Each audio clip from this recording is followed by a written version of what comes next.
Perkenalkan, nama saya Amanda Valentina Putri, NPM 21100000114.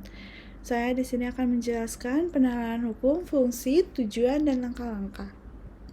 Yang pertama, di sini ada definisi penerapan hukum, yaitu proses berpikir yang logis dan kritis digunakan oleh praktisi hukum seperti hakim dan pengacara untuk menganalisis dan menafsirkan atau menyelesaikan permasalahan hukum.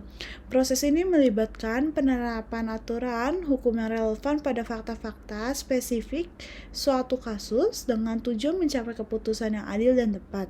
Melalui penalaran hukum, para praktisi dapat memahami hubungan antara prinsip hukum, undang-undang, dan preseden, serta bagaimana mereka diterapkan dalam konteks tertentu. Penalaran hukum juga berperan dalam menjaga konsistensi dan keadilan dalam putusan hukum, serta melindungi hak-hak individu dan masyarakat.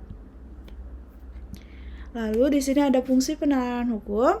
Yang pertama ada menerjemahkan hukum, menginterpretasikan teks hukum seperti undang-undang atau peraturan.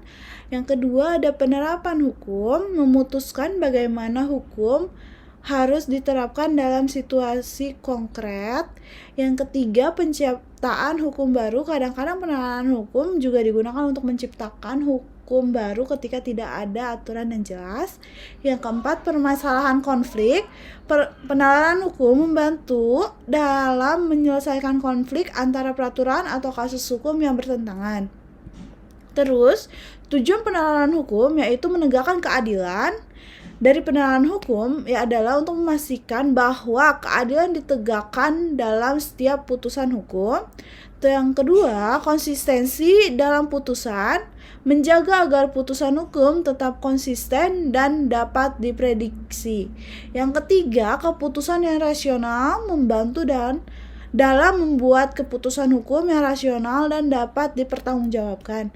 Yang terakhir, perlindungan hak, melindungi hak-hak individu dan masyarakat sesuai dengan aturan yang berlaku.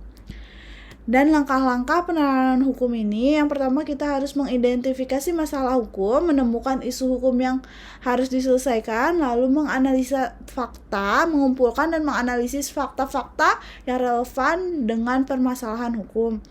Yang ketiga, penerapan kaidah hukum, aturan hukum yang relevan pada fakta-fakta tersebut.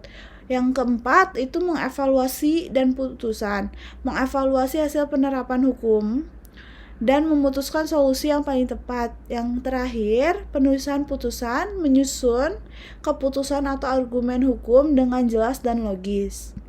Mungkin cukup sekian yang bisa saya sampaikan tentang penalaran hukum. Terima kasih, mohon maaf bila ada salah-salah kata.